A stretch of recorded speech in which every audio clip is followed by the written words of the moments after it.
Perfect. So Jessica? Thank you. Thanks so much. Great. So with today's agenda, you're going to be hearing about college success tips and strategies from our college counselors, as special student programs and services, basic needs and personal counseling services, the college experience from our former and current Cuyamaca College students, financial aid, and navigating our college system. So that includes your student portal, registering for courses, accessing Canvas, and making student appointments online.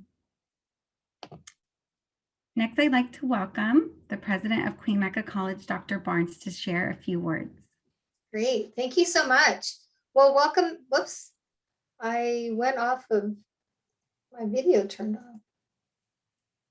Oh, my video, I'm so sorry. It's saying I have bad bandwidth and my video won't turn on. So sorry about that, but you guys can hear me? Oh my goodness. We can hear you. We can See, hear you. we're all in this together, right? And so it won't let me turn my video on. So sorry about that. So welcome to Cuyamaca College's College and Career Summit. As was mentioned, my name is Juliana Barnes and I'm the proud president of Cuyamaca College. I understand we have both students and parents in the session, so welcome to all. Just a quick note, several decades ago, actually several decades ago, I entered college for the first time. It was in the 1980s. I was the first one in my family to attend college, and it was not an easy thing to do. It wasn't easy to figure it out, to navigate. It was just a struggle. I was obviously eventually able to successfully graduate from college, but when I entered into higher education as a professional, I vowed that I would work hard to make the transition into college a little easier for students. And that is what this session is all about. As you saw from the agenda, there's a lot that you will learn, not just today, but throughout the week. And so again, welcome. The fact that you're here tells us that you're ready and eager to learn and jumpstart your future. So thank you for actually putting your trust and your future in our hands. Obviously, we're delivering this session virtually due to the pandemic. So there are a couple of related notes that I want to share about the pandemic and our plans for summer and the fall. In this summer, we will largely remain online. Your classes will remain online with the exception of some exercise science classes. Our support services will also largely be online. However, there will be some in-person assistance offered to you in front of our Arts and Communication building on campus beginning this summer, sometime in June. And so you will see some information being sent out to you about that. So we will have some staff on site to help you with your needs as you transition to Cuyamaca College. And side note, you can still sign up for classes at Cuyamaca. Just go to our homepage and you could see what's available there. And then pivoting to the fall, in the fall, about a third of our courses will be in person or hybrid. We actually did a survey across our district and heard from over 6,000 students. And, you know, students are about a third of the students are saying that at this point that they're comfortable with in-person or hybrid. And so we're really kind of matching the needs of students in that regard. We'll also have student support services available in person by appointment this fall as well, but we do expect to open fully up in the spring of 2022. But we will be open with, again, a third of our courses in person and our support services in person as well by appointment. So wanted to share that. So that said, I think I overdid my welcome and I don't even have my darn video on. Nope, still doesn't work.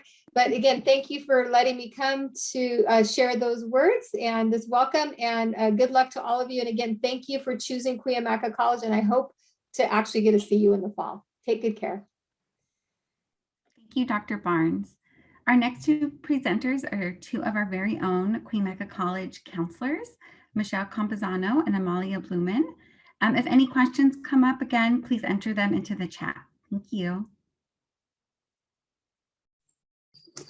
Hi, everyone. My name is Michelle Campuzano. I'm a general counselor here at Cuyamaca. And so today I'll be covering the counseling portion. So let's get started. So you've come to Cuyamaca College in pursuit of achieving some type of academic goal. Here at Cuyamaca, you can see that we offer a variety of academic options for our students. One of those are certificates. And certificates focus on career-specific training to enhance your skills within a particular job or career. You only need to complete courses that are part of the major. No general education is required here. And certificates can take up to 1 to 2 semesters to complete. Next, we have associate degrees. And associate degrees typically take about 2 or more years to complete. These require both major and general education courses, as well as completing 60 degree applicable units. Then we have transfer. Transfer includes major preparation and general education courses, as well as completing 60 transferable units. Keep in mind, major and general education course requirements do vary by university. I should also note that there are different types of general education patterns for those pursuing an associate's degree or transferring. So please meet with the counselor and we can help determine which pattern is best for you. All right, now the catalog. So as you can see here, Cuyamaca offers 96 associate degrees, 82 certificates. One of the things that I always recommend to our students is, see what's on the menu. Take a look at all the degree options that we have here that are available to you to help you choose a major. This specific page here that you're looking at is from our catalog, our college catalog, and you can find a copy of our catalog on our website. Our website also offers more detailed information on majors and degrees, so I highly recommend that you check them out. Next, please. All right. So for those of you who haven't selected a major just yet, we want to stress it's okay to be undecided, but we do want to go over some recommended steps to help you make a decision. One of those steps is to make an appointment with a counselor. Counselors are here to help you explore careers, take career assessments, do career research, and then help you create a career plan. From the decided to the undecided, career counseling is available to all students, no matter where you are in your career exploration journey. Next, you can take a career or a counseling course, I should say. And we offer counseling courses that focus on career exploration.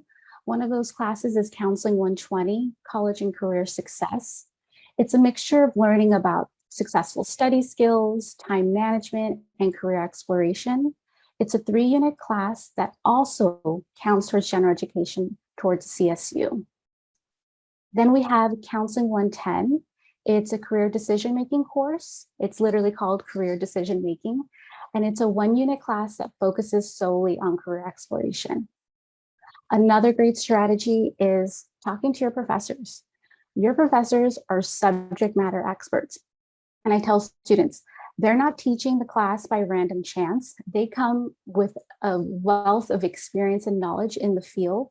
So you'll want to connect with them. For instance, if I'm a student that's interested in business, I may want to talk to my business professors to learn more about the career pathway. It's a good way to expand your network and to learn more about the industry. Speaking of networking, informational interviewing is also another great step to help you research your options. So this is when you interview someone who's working in a career or a job that interests you. This is a really great strategy to help you learn about relevant and firsthand information from someone who successfully found employment in the field. So if you want tips on how to conduct an informational interview, you can connect with the Career Center or with one of the counselors on this. Next, please. Thank you.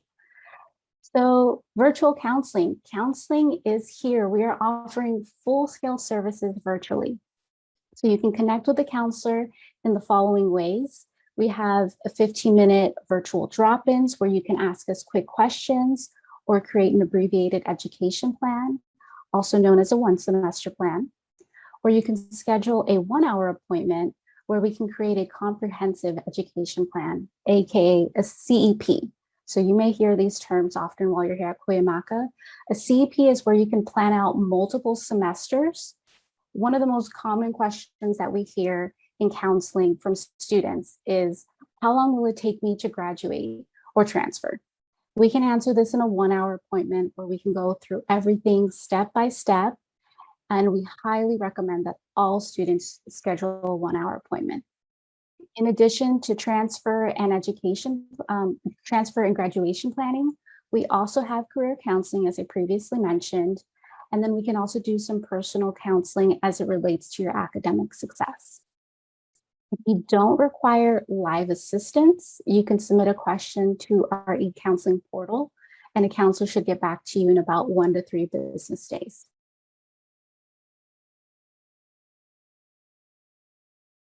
So today you're going to learn about many of our support services that are available to help you meet your academic goals. One of those in particular that I would like to highlight today in my session is the tutoring center. So tutoring is still available. It's offered virtually, and so you can meet with the tutoring center in a variety of ways. So it's going to be through Zoom, and you can do a one-on-one appointment. You can do a group session, or you can connect with them via email. So say you have an English paper and you just need another pair of eyes to take a look at it. You can submit your essay or any other question that you have for further feedback or assistance. There's the link there on the slide at the bottom on how to connect with the tutoring center and book an appointment. And thank you all. I'm going to pass it on to my wonderful colleague in the Transfer Center, Dr. Blumen. Hi, thank you, Michelle. Hi, everyone. I'm Amalia Blumen. I'm a Transfer Center Coordinator Counselor, and we'll just go over a few transfer-related slides. I'm ready. Okay, thank you. So yeah, actually, these are all, I was told that you're going to have access to this PowerPoint, and these are all kind of, will be a live link for you to check it out, the Transfer Center website. And then we have e-transfer counseling. It's quick questions that you can ask about transfer.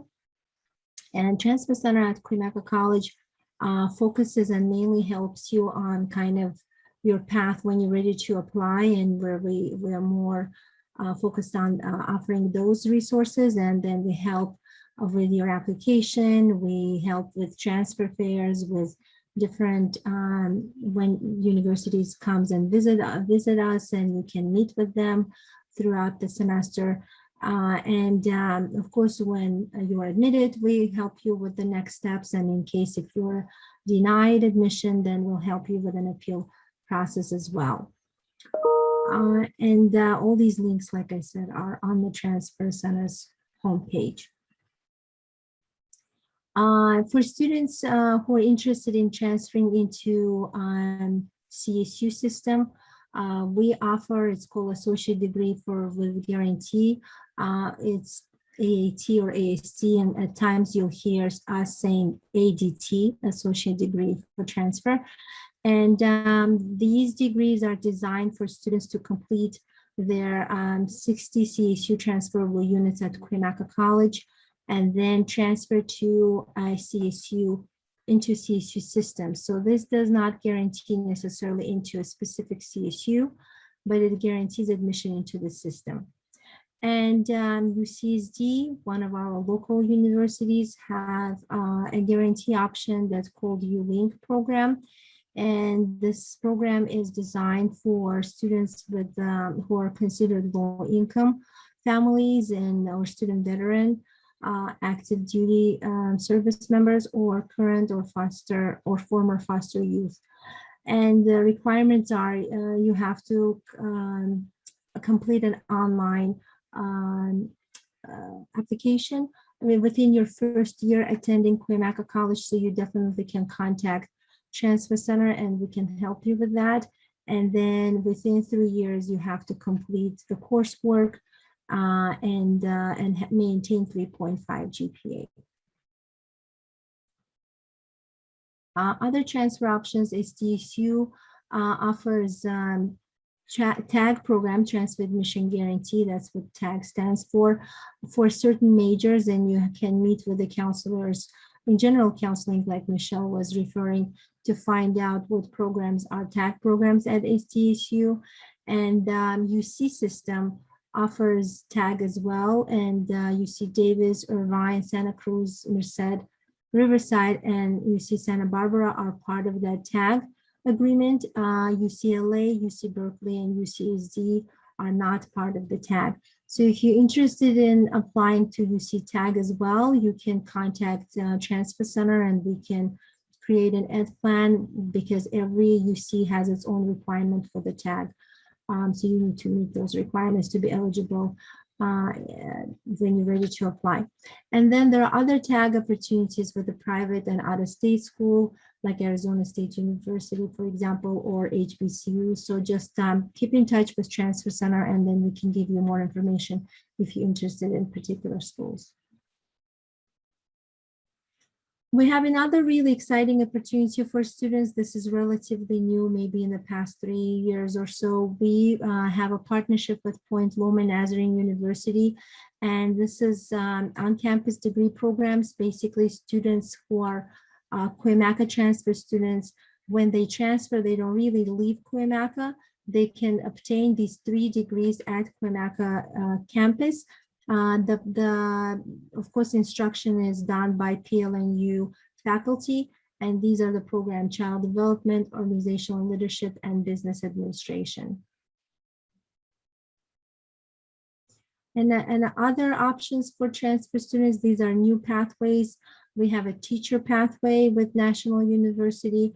It's basically you will be working on your teacher, on your bachelor's degree, but also on your teaching credential while you're obtaining your bachelor's degree. So that's a really great opportunity. And also bachelor's in science in public administration, waterworks management pathway. This is also a partnership between Center for Water Studies program at Cuyamaca College and National University to move up in the waterwork industry.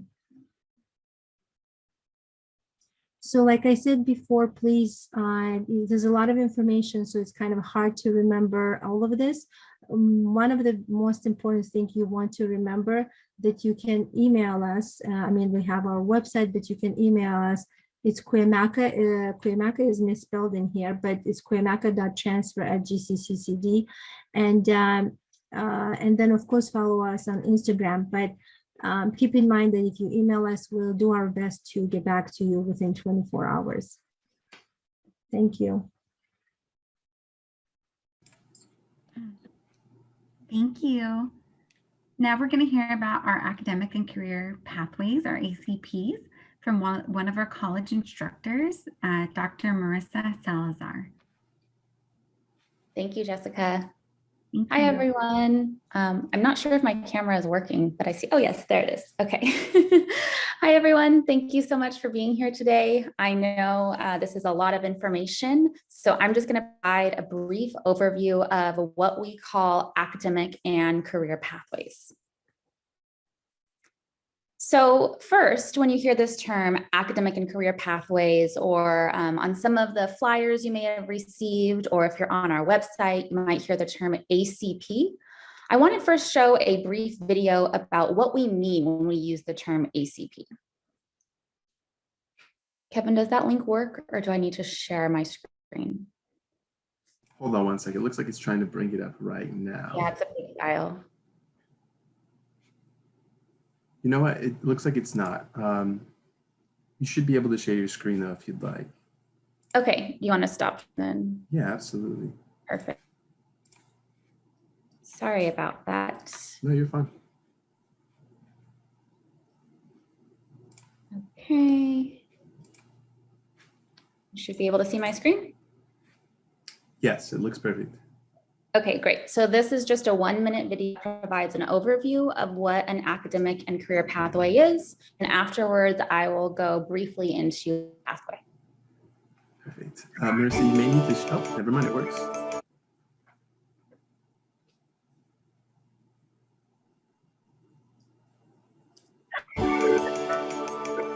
Many students begin college with questions. Which career will suit me best? Which should I major in? Which classes should I take? If you're ready to explore different careers and academic programs at Cuyamaca College, then let us introduce you to ACPs, our academic and career pathways. Think of ACPs as groups of related majors. Whether you are transferring or preparing to go straight into a career, You can select an ACP that matches your interests and career goals. For example, if you're interested in working in entrepreneurship, you might be part of the Business and Professional Studies ACP. You'll be connected with a community of students like you. Some may pursue entrepreneurship, others may be interested in real estate or paralegal studies, but all of you will take part in many shared classes and activities together. No matter what pathway you choose, you'll find that each ACP has specialized academic support services with expert faculty and dedicated professionals to support you along your journey.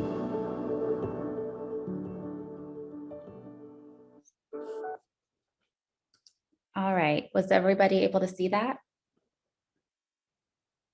Okay, perfect. Can you reshare your screen, please, Kevin? Thank you. Okay, so as you saw in the video, Cuyamaca has 8 different what we call academic and career pathways. And you can think of an ACP as kind of groups of related natures. And so when you're in these pathways, you will be connected with students that have, similar interests as you. And so with each ACP, there's specific majors, and I'm going to go over each one of them one by one, each ACP. Now, this is just a very brief overview. I know that you all have received the information on how to sign up for specific Zoom sessions for each individual academic and career pathway. So I encourage you to do that if you haven't already, because within these presentations, you will have instructors from each specific academic and career pathway going over the different disciplines. So for example, I teach psychology. That's kind of what my expertise is in. I'm in the behavioral and social sciences pathway. So I'm providing you an overview of all of the 8 pathways, but I'm not an expert, let's say, in the visual and performing arts pathway or the language and communication pathway. So attending those presentations will be really helpful. Next slide, please. So the first pathway that I wanted to briefly talk about is behavioral and social sciences pathway. These are just in alphabetical order. It's not because I teach psychology and I'm in the pathway. So if you are interested in this pathway, you will develop the skills and knowledge to affect and adapt to personal and societal change. Some of the majors within this pathway that you can explore include anthropology, child development, education, science, social work, and sociology. And then within the ACP presentations, you will get an overview of potential careers if you are in this pathway. Next up, thank you. Okay, so the business pathway.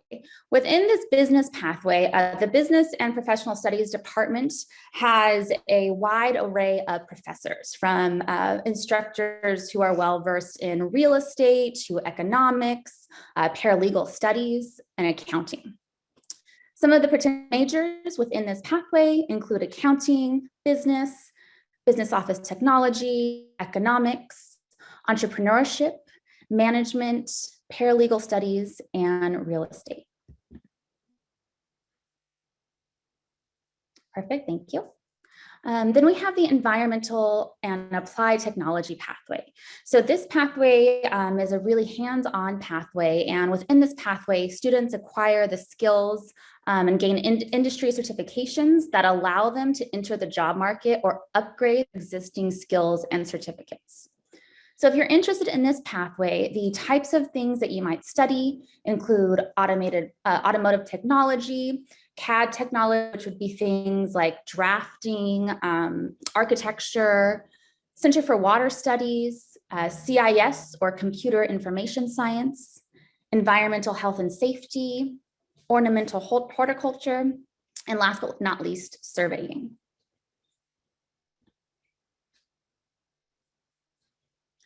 Next, we have the health science pathway. So this pathway really prepares students for a transfer to a university, as well as careers that support the medical fields. Some of the majors in this pathway include biological science, specifically pre-allied health, which is different from the STEM pathway that we'll go over in a couple of slides, kinesiology, and public health.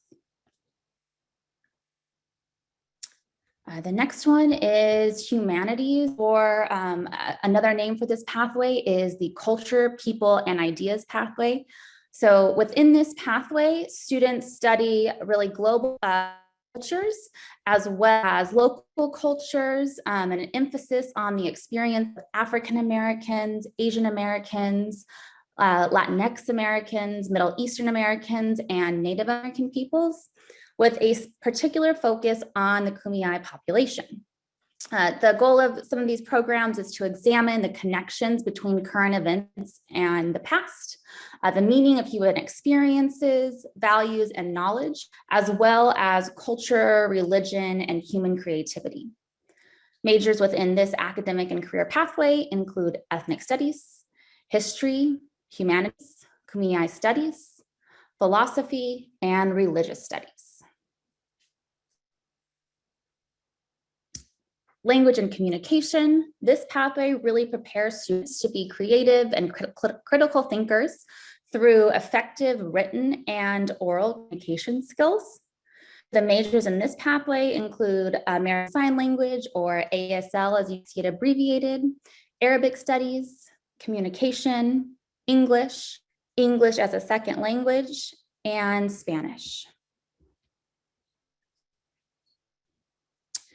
Next, we have the STEM pathway. So the STEM pathway stands for science, technology, engineering, and math, in case you're not familiar with the term already. In this pathway are really designed to prepare students for transfer. So the majors that we have within this pathway include biological science, chemistry, engineering, physics, and math. And I just wanted to hone in on the transfer, because while other pathways have certificates and prepare students for the job market, for example, this path is designed as a transfer path to a four-year university primarily. And the last pathway, but not least, that we have is visual and performing arts. So in this pathway, you would study creative literacy, communication, and design to create connection through art, digital media, and music. The majors within this pathway include art, graphic design, and music. And then I just wanted to, again, say that if you haven't signed up the individual workshop for each ACP I encourage you to explore as many as you can. A lot of times we come into college maybe with an idea of what we want to do, and then we start taking all our courses and realize, oh, that might not exactly be what we want to do. And the only way we can figure that out is if we take different classes from different academic and career pathways. So that is all I have for you. Thank you very much. And with that, I will pass it on to categorical programs, which is Augustine. Perfect. Thank you, Marissa. Yes, Augustine, if you want to go ahead, everyone, this is our Associate Dean of Categorical Programs, Augustine Orozco. I'm here. Perfect. Thank you. Yeah, of course. So first I wanted to say welcome. Again, we know that you are getting a lot of information today, but we know it's also really important information for you to receive regarding the things that we have to offer you to help you to be successful academically, socially, on campus. And today I want to talk about a few programs that are definitely going to help you with that if you're interested, and also if you qualify. So when we talk about categorical programs, we are talking about programs, and you can hit the next one if you want to, Kevin. We are talking about 3 programs specifically on our campus that students do have to qualify for, but we do also want to offer some opportunities for students if you just want to know more about the college. If you think that you might be interested in other programs, we're doing some new things this summer that I'm not specifically going to talk about now, but that I will just kind of mention. So the 3 programs are CalWorks, and then Disabled Student Programs and Services, and Extended Opportunities and Services. Okay, go ahead. So the 3 programs, again, you do have to apply for 2 of the programs, but you do have to qualify for all 3. So if you do get in, I'm going to tell you a little bit about each of the programs, but first I want to tell you what they offer if you're able to participate with us. Is we do offer some common services. So we know that counseling and academic counseling at the college is super important. And if you are able to join us in one of our programs, you will get some specialized services in counseling. that most other Cuyamaca students won't be able to get. So that's also academic and personal counseling. So some really good opportunities to talk about what you want to do while you're here at our college, and also what you want to do after you leave, whether with a certificate or a degree. Do you want to transfer? Are you looking for a career? Those kinds of things. And we want to be able to help you with all of those things. Priority registration is also a big draw for our programs, and students get to register before most other college students. And that's something that students tell us that they find the most useful out of the services that we offer. But we also have a lot of resources for students, so we can tell you about how to find out different things in the community, at our college, and again, how to make the most of your time here, and how to get the most support if you need it. And then some of these things that we connect with financial aid, tutoring, the Career Center, Health Center, counseling, and the food pantry. So lots of good things for you to consider. Okay, so CalWorks specifically works with students who are married and who are parents. And so we want to make sure that if you're a parent, that you might be able to qualify. And you would know if you are on CalWorks already through the county or through the state, that you would be eligible for our program. And students who are eligible are those students who are receiving cash aid for themselves and at least one of their children. They need to be enrolled at least part-time, and they need to be working on one of the following degrees there. So you see them, AA, certificate, transfer university, or to improve work skills. And you don't have to have a GED or a high school diploma in order to be in this program. Okay. Disabled Students Programs and Services, again, works with students who have a disability and are looking to increase their opportunities to access success. So basically, students who have a disability who come to our program, who come to our college, can come to our office and find out more about if they're eligible to receive certain services while they're on campus. Some of the things that we offer are cart service, as you see there. So if you need to get from one part of our campus to another, we're not very big, but we do know that we do have kind of a challenging campus with regards to kind of how to get from one place to the other. So we do offer an opportunity for students to take a cart from one place to the other. We have a high-tech center, so students who maybe are visually impaired or hearing impaired, who need specific services, like if you need a book digitized and specifically for your needs, we can help you with those kinds of things. Test proctoring, if you find that you need some extra time or support while you're taking tests, either digitally, remotely or in person, we can offer you some services in that. And then assistive computer hardware and other technology based on your needs. So maybe you need a specific calculator, or maybe you need something to record your classes in a different way to help you to be the most successful in the classes that you're taking. We definitely want to offer you the services through Disabled Students Programs and Services. And then the last program I'll talk to you about today is Extended Opportunities Programs and Services, what we call EOPS, which is a program that's been around for about 50 years. It was created by students, and it's for students, and it's an opportunity for students to find some community on campus, have an opportunity for students to get some of the services that we offered before. And in order to be eligible, you do need to be a resident of California. Okay, sorry, yeah, from Jessica Morgia, thank you for adding that. I appreciate talking about IEPs in the 504 plan. Thank you so much. And then students who are have less than 70 degree applicable units. We do want students who are signed up for 12 units or more, and that's the state tells us that that's a requirement for our program. But if you do qualify as a Disabled Programs and Student Services, you don't have to be at 12 units. And then one of these other educational disadvantages, so you don't have a diploma or a GED, your high school GPA was less than a 2.5, you were in remedial education, you're a first-generation college student, your parents' foreign native language is other than English, or you're a member of one of the underrepresented ethnic groups. So there's also a financial aid requirement there. So you need to meet the eligibility for a board governor's promise grant A or B waiver. So there's lots of broad categories there. So if you have any questions about any of the three, please let me know. And I'm going to give you some contact information in a sec. So you can go ahead and move on. With EOPS, there are smaller programs as well. So if you consider yourself a former foster youth, someone who has been homeless in the past or currently homeless, if you're an undocumented student, or if you're also a parent with children, you can be eligible for one of our smaller programs within EOPS. And the smaller programs offer what EOPS offers, but also offers a little bit more. So you might be eligible for more grant money. You might be eligible for more services. You might be eligible for us to help you refer you to different places on campus or off campus to help you with different needs and support. Okay, I'm ready.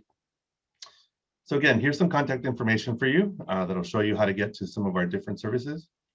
And you know, our programs and services work with students at any level. So if you're already a college student, if you're older, if you're a first-time student that's coming from high school, we want to meet you wherever you are. And someone says, what if you're a senior or a caregiver?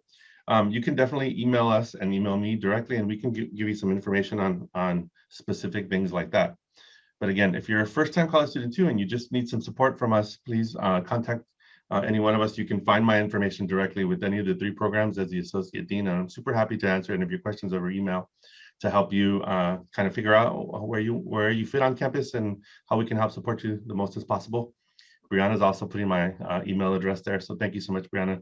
I'm super open to get an email from you. I'm super excited to see new students in the fall.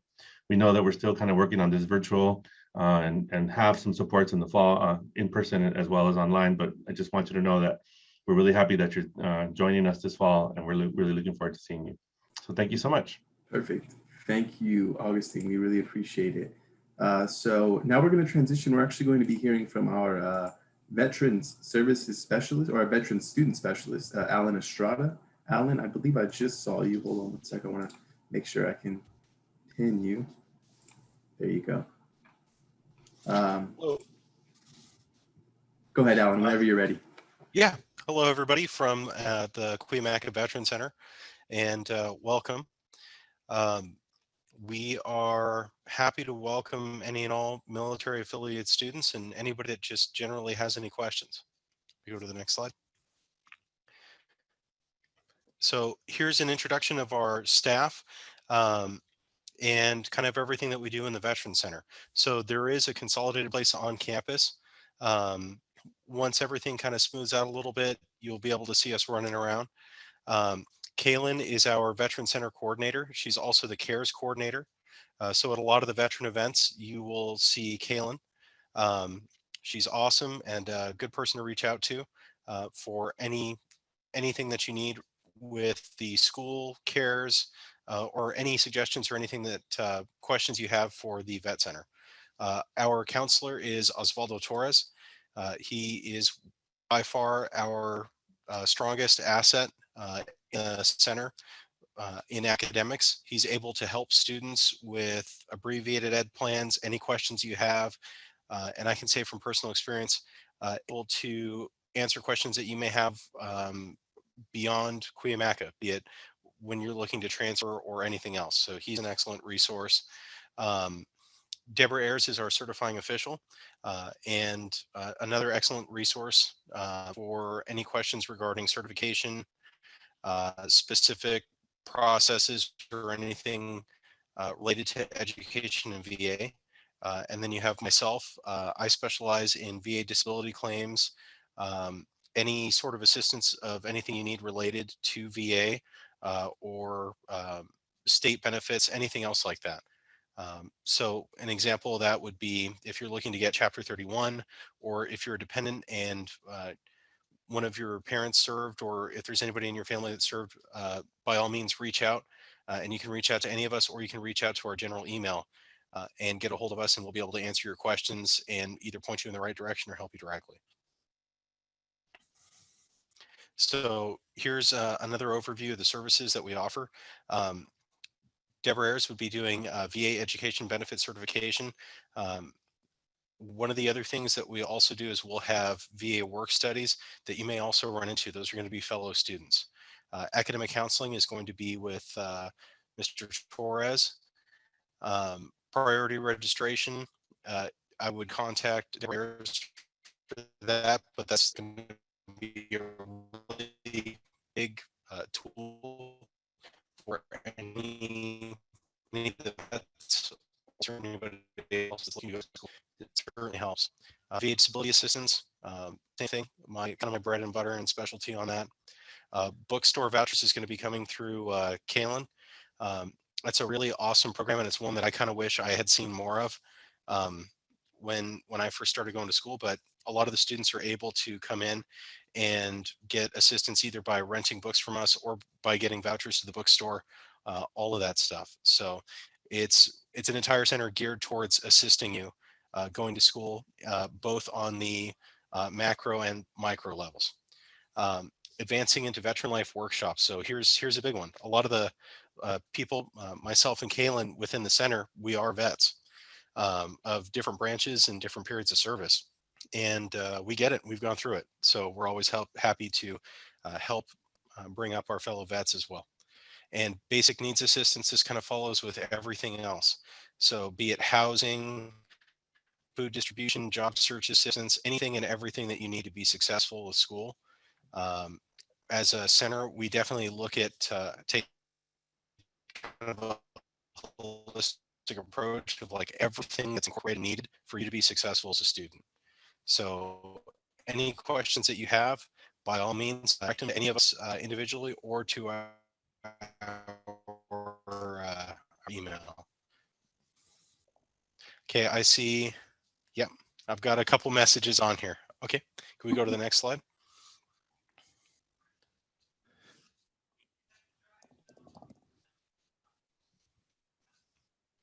Let's see.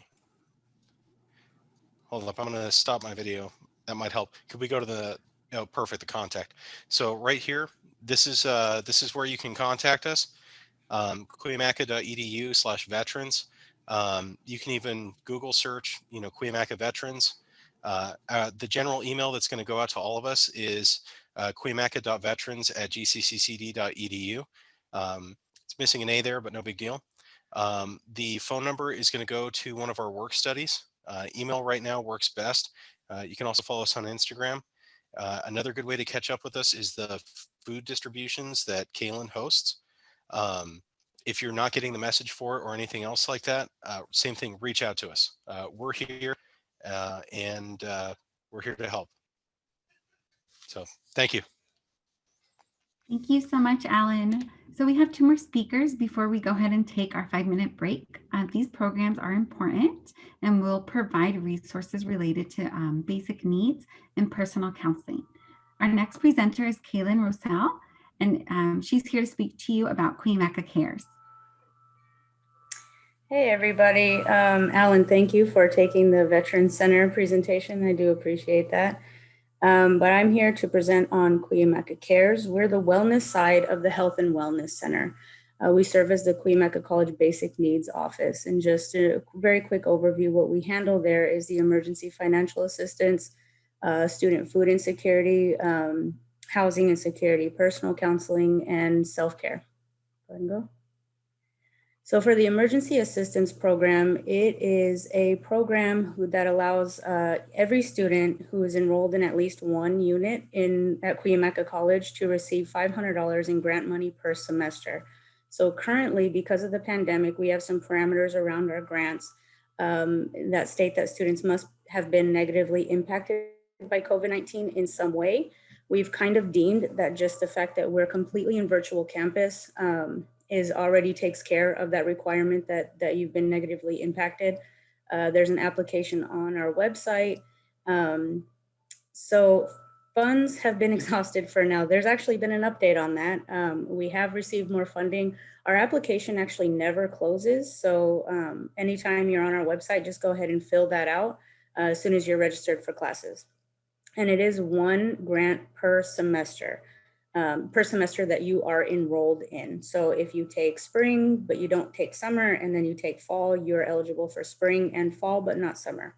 If that does not make sense, somebody please send me an email, send me a chat message. We can go to the next one.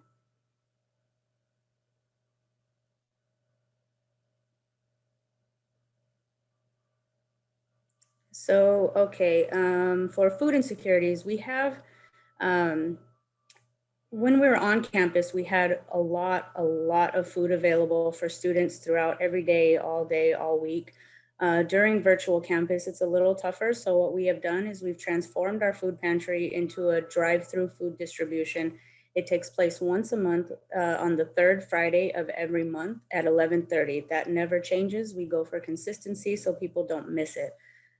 We are located in the Annex 1, which is in front of the gym. If you need a map of that, go ahead and shoot me an email. It's also on our website where we can kind of show you where we're at. There is an RSVP form online. We only use that for headcount purposes so that we can get an idea of how many students are coming in order to prepare And then on the day of, please bring your student ID and or student ID number. We realize that there's a lot of new students who were not on campus to get their physical ID, so the number will work just fine. And then we also have referrals to online CalFresh applications. We have people who can help you with that if that's something that you need. Okay. And then for housing, so this is a little bit tougher since we don't have housing on campus, right? We're not a university. We have to rely pretty heavily on our community partners to help in that aspect. We have a lot of community partners, but some of the ones that we work with the most are Homestart, Veterans Village of San Diego, Urban Angels. There's an intake form on the Cuyamaca Cares website for housing.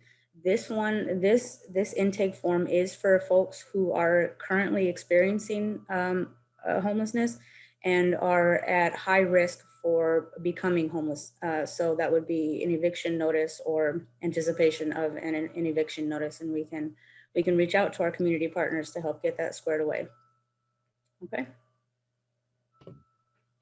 And then self-care, we try to promote self-care. We promote it as a basic human need, not a reward for hard work. Regardless if you've done all your homework for the whole semester in one day, or you've read just a couple pages of a chapter you were supposed to read, you need to be able to practice self-care and keep your head on straight.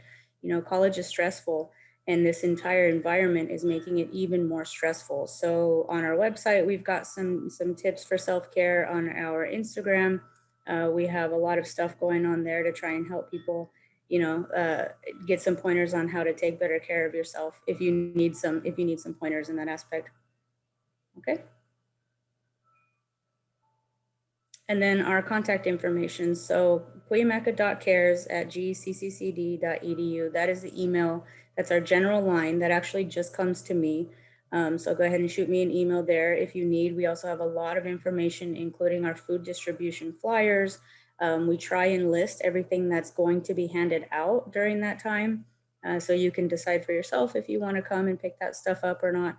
And then our housing, application is on there. Our emergency fund application is on there. Everything basic needs that you need to figure out will be on there. And if it's not, please send me an email. And then you can follow us on Instagram at Cuyamaca_cares for any updates or information. Thank you. Thank you, Kaylin. Okay, next we have our mental wellness counselor, Margarita McFadden, here to speak with you about personal counseling, which is offered through our Health and Wellness Center. Thank you, Margarita.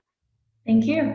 Hi everyone. My name is Margarita. I'm one of the personal counselors at Cuyamaca. And for us, that's not academic counseling. That's actually more like mental health counseling. So you can go to the next slide, which introduces us. So students come to us for a variety of reasons. So whether you're dealing with academic stress, you're dealing with issues with family, relationships, friendships, anxiety, depression, overwhelm, just about anything we help students with. And at the basic level, what we offer is a space for students to come in, talk about what's going on with them. That can be stuff that's going poorly, but also stuff that's going well. We work with students through challenges, but also in terms of the goals they have for themselves. And it's a space to talk with someone who's not biased, who doesn't have an opinion about what you should do in your life, and who isn't judgmental. So for some students, they ask us, how is this any different than talking to a friend?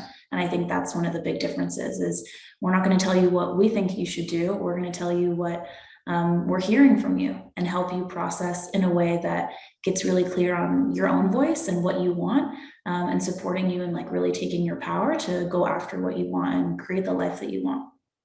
So that's a little bit about what we do.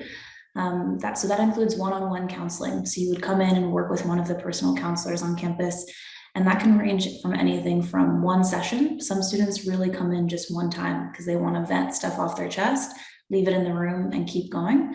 And some students work with us the whole time they're at Cuyamaca College. And that's for students who are more interested in kind of like digging in deeper to the stuff that they want to create in their lives or challenges that they have coming on. And so we really do our best to meet students where they are. You're not obligated to stay if you meet with us one time, and you can really put as much time and energy into it as you want. Go back.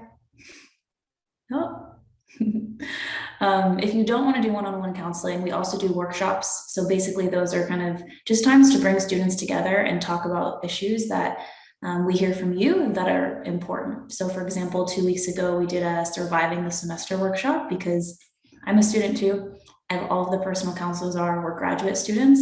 And we were hearing from students just what a struggle it's been. And we knew the same thing. It was like crawling to cross the finish line with this semester in pandemic world. And so we brought together a workshop where students got to talk about what that was like.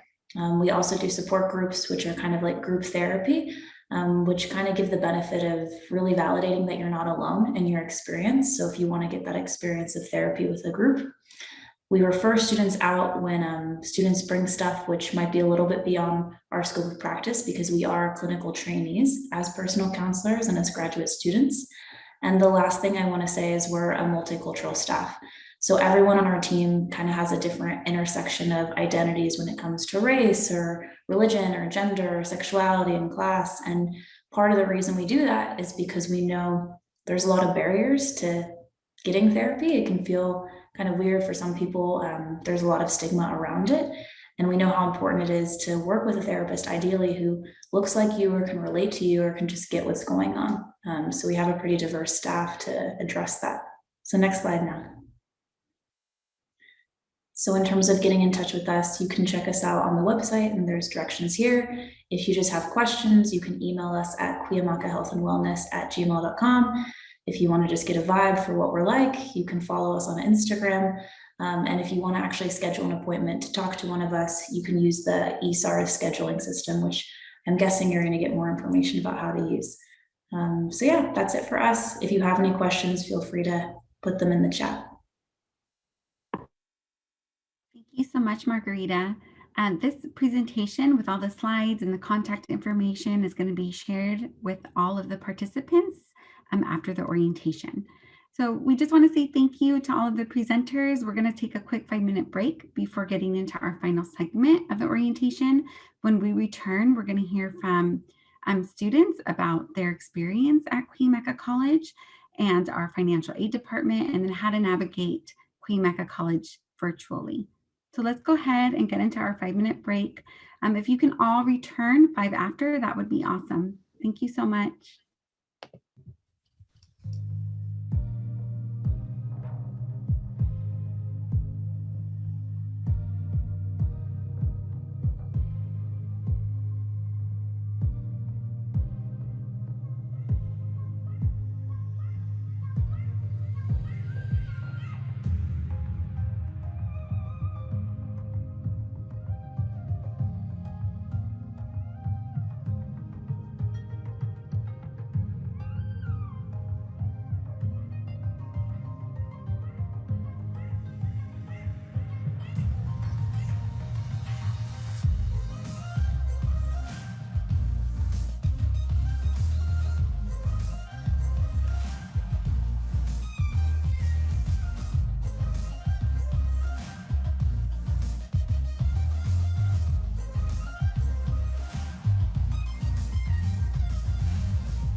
All right, everyone, it looks like it is 5 after. So I think that we're going to go ahead and get started in our student panel. Let me first get everyone pinned here so we know who we're talking to.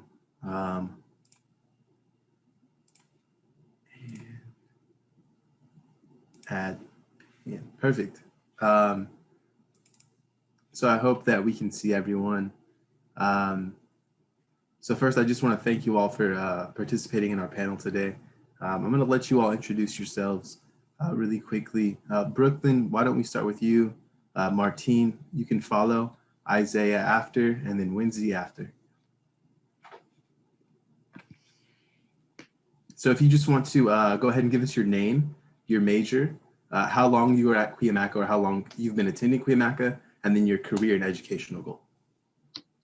Hi, everyone. My name is Brooklyn Lopez. I am pursuing my master's degree in accounting at SDSU, but I did graduate from Cuyamaca in 2019 and received 3 associate's degrees in accounting, business administration, and economics. And I'm currently working at an accounting firm assisting in the performance of corporate taxes from Fortune 500 companies all the way down to startups. And I also work at the Cuyamaca Financial Aid Office as an assistant.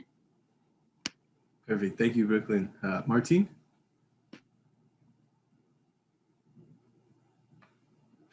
You know what? Hold on. Let's see if we can. There you go. Hey, y'all. My name is Martine Campos. My pronouns are they, them. My major is political science. I was originally an English major, interesting switch, but it's kind of in the same realm. I've been at Cuyamaca what feels like a journey, which for me is 4 years now. And my career and education goals, for career long-term, I would like to continue. I currently work in the nonprofit sector a majority of time, and I do a lot of digital organizing. And I would like to possibly either run some local or statewide political campaigns or possibly run myself. And education-wise, take it one day at a time and get a bachelor's. Perfect. Thank you, Martine. Ambitious goals. Isaiah. Hello, everyone. My name is Isaiah Nalon. My major is finance, and I have a minor in real estate. I've been working at Cuyamaca for about 3 years now, and then attending Cuyamaca, it was about 9 years that it took me to transfer to San Diego State. My career goals is to work in banking or real estate, and I just finished my bachelor's in finance at San Diego State. Congratulations, Isaiah. That's awesome. Way to go. And then Wednesday. I hope I'm saying your name right. Is that how you say it? Yes, that's correct pronunciation. Thank you. Perfect. So yeah, my name is Wednesday Lopez. I am a 3rd-year STEM student. I'm studying biological sciences and public health at Cuyamaca College. And my career goals is somewhere between the lines of a dental hygienist or a dental technician. Perfect. Thank you, Wednesday. Let's hop right into this. I'm actually really excited to speak with you all right now. I really want to hear some of your stories. Sorry, there's a motorcycle going by, of course, at the perfect time. But Brooklyn, let's start with you. I'm going to ask you this question. What brought you to Cuyamaca College to pursue your educational goals? To be honest, I didn't have a great childhood. I was in and out of the foster care system, just lived in a house full of abuse, and I knew that I wanted to break the cycle and develop myself into a successful woman. At the time when I first started at Cuyamaca, I was pregnant. I want to be the mother I needed when I was growing up. And in my head, it all started with an education. And to me, education is the key to escape the madness in my life. I didn't have any family support or contributions, so there was no way I could afford college, but I got in touch with a financial aid advisor at Cuyamaca, who I actually work for now, and she laid out the whole financial aid plan and how I'm going to make it through college. I also had a fantastic counselor who walked me through the classes I needed to take in order to graduate and move to the next level. No, that's terrific. And it sounds like you really took advantage of those resources that were available to you. That's wonderful, though. Martine, I want to ask you, what what helped you decide on your educational and career goals once you got to Cuyamaca? And if you want to share what brought you to Cuyamaca too, just really briefly, that's perfectly fine.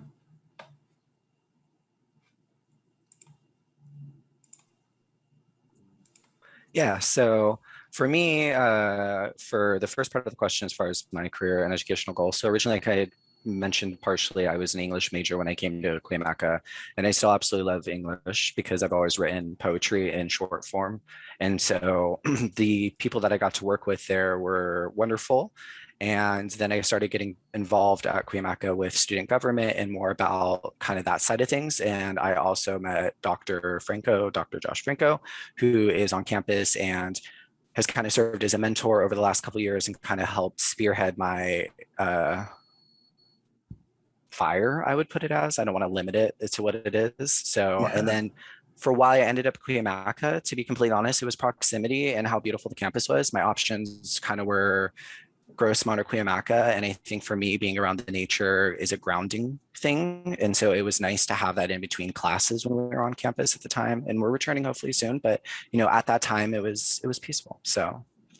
Perfect. Thank you. You know what? So you already sort of mentioned it. And so I think I'll ask this to you. You said you were involved on campus. How did you get involved? And like, what student groups were you a part of, or were you thinking to join and then you eventually joined? So I don't know what would happen first, if it was like the egg or the chicken in this situation, because I feel like it was intertwined with to the fact that I was with student and I also started the political science club on campus for Cuyamaca. So the Cuyamaca Political Science Club, which has been a great source. I just wanted a space where I could entertain this newfound want to have intelligent debate and, you know, it be safe for people to not feel as if they were going to be, one of my things I learned when I worked on a campaign was yuck their yum. So it felt nice to create a space where people weren't yucking other people's yums, which is essentially like chowing down on opinion after they say it. So somewhere along those way, I got involved with student government as a senator and just got really close to working with Dr. Vachna and at the time, Kyrie Makoge, our prior president. And so again, it was about kinship, 100%. Perfect. Thank you. No, it's so cool to hear that you made that community on campus, because I feel like that's one of the most important things when you're a new student or just a current student in general, is finding those people, finding those groups to actually hunker down with and get through it. So thank you for sharing. Isaiah, let's go. First off, I want to ask you what brought you to Cuyamaca 2. And then I'll ask another question. I'll follow with something. But if you want to share what brought you to Cuyamaca. Well, yeah, first, when I graduated, I did not know what I wanted to do at all. So like when I first started attending, it was like I changed my major like every other semester. Me too. I know exactly what you're saying. Yeah. And then I decided to like go to the military because I was like, I just don't know what to do. So after getting out of the military, I was fortunate enough to work in the counseling office, and I was close to a counselor that like sat me down and was like, what do you want to do with your degree? And I was like, I don't even know what I want to do when I transfer to San Diego State. And she was like, I'll look into like, what are your interests? And she literally came back with a list of things like that I can transfer with my business degree. No, that's awesome. That's super cool that the counselor was able to do that for you. I think it's even cooler that you were able to just like choose from a list. I'm like everywhere. I'm like, oh, I like this, I like that. But that's awesome. And then to follow up, because you're at San Diego State, and then or you've graduated from San Diego State at this point. What is your college course like, or your college experience in terms of like coursework and classes been like compared to your previous experiences at like Cuyamaca or in high school? But there's a big difference from Cuyamaca and San Diego State. Like what makes your grade up at Cuyamaca is like homework, test, participation. At San Diego State, it's very different. It's 3 tests, that's your whole grade. So if you're not a good test taker, it's gonna be kind of tough. You have to like really put in the work to make sure your grade stays up there. Perfect. Awesome. Thanks, Isaiah. And then Wednesday, if you want to share what brought you to Cuyamaca, and then what you've enjoyed most about your college experience so far. For myself, I can also say that honestly, the proximity to my housing at the time, that was one of the main factors why I decided to attend Cuyamaca College. Another reason was because the institution was actually recommended by other peers who had transferred. So they had said that Cuyamaca was known for being united in their community and being family oriented. And so that was very important to me because I didn't have at that time that support system. I wasn't as involved as I am now, and that totally helped me in my personal academic success. Perfect. Thank you. You know, that seems to be like sort of the string like running through everyone. It's just close. Like it happens to be by, which isn't a bad thing. That's a great thing. If it's close by and you can do it, that's terrific. But I don't know. I guess we'll ask this next question. What keeps you focused on achieving your goals, Wednesday? I have to remind myself why these particular goals are important to me and that there is value in achieving them. So for me, that's my motivation. You know, sometimes I'm a visual learner as well. So being able to visualize, to see it, to have it written down on a note on the wall, that has helped me. Another thing is keeping myself accountable. For example, setting monthly or even weekly milestones that helps you to move towards your goals. That's something else. And as I mentioned before, since I am very visual, my calendar is color coordinated. Those details help me to personally stay on top of my time management and all the responsibilities and programs that I'm a part of. Perfect. Was there anything, I guess, a part of like the campus, like, did you speak with a counselor about setting those goals that sort of helps keep you on track? Or was there anything like that that stood out in particular? Yeah, as I mentioned, my involvement with the campus is what has definitely helped me in achieving my academic goals. More specifically, my program coordinators. I'm a part of the Up and Next Up program on campus. They're a program that supports former and current foster youth. And so those program coordinators, my counselors, and peer mentors are the ones who help me stay afloat and focus on my goals. Perfect. No, that's awesome. That's so cool. Again, just finding that community. I want to ask, we're running pretty low on time. We have a few minutes left, but there's a couple questions I want to ask you all before we move on. This one I'm going to ask to Brooklyn. I think, Isaiah, you shared a little bit about your process at San Diego State, but Brooklyn, if you want to share, how did Cuyamaca help you transfer or with the transfer process? And how did attending Cuyamaca prepare you for attending university? I'm sorry, can you repeat that question? I don't think yeah. Of course. So I guess just to simplify it, how did Cuyamaca help you with the transfer process, so transferring to San Diego State? And then the second half of the question is, how did attending Cuyamaca prepare you for university? So when I first started to attend Cuyamaca, I totally thought I wanted to major in IT and data, but that didn't happen. I actually browsed on YouTube what a lecture for an IT class looked like, and I was like, yep, that's not for me. So then I was thinking, like, I love math and I love complex data. I didn't want to major in something like engineering, so I ended up choosing accounting. Accounting is perfect for me because it involves like some math, some critical thinking, crunching numbers, and basically solving a big puzzle. And when like I had mentioned earlier, I was pregnant at the time when I first started Cuyamaca. And if I didn't have my financial aid advisor or my counselor just lay out everything that I needed to do, there's no way that I could have graduated, because when I first entered, I didn't know what a unit was. I didn't know, like how to navigate my way through Cuyamaca. So, being involved with like EOP and the Next Up and the Up program, there's a lot of resources and opportunities that I took advantage of, and they definitely prepared me for SDSU. Perfect. No, that's incredible. Thanks for sharing. We're almost to the end, and before we get to the end, I want to ask you all just a question to all of you, and we'll start with you, Martine. Any advice you'd like to share with our incoming students? I know students sometimes can see themselves in other individuals, so if you all just want to share a bit of advice for some of those incoming students, what would be your piece of advice? I think for me, I would say that community is really a big portion of it. I had a wonderful friend who I met on campus and I'm still friends with now.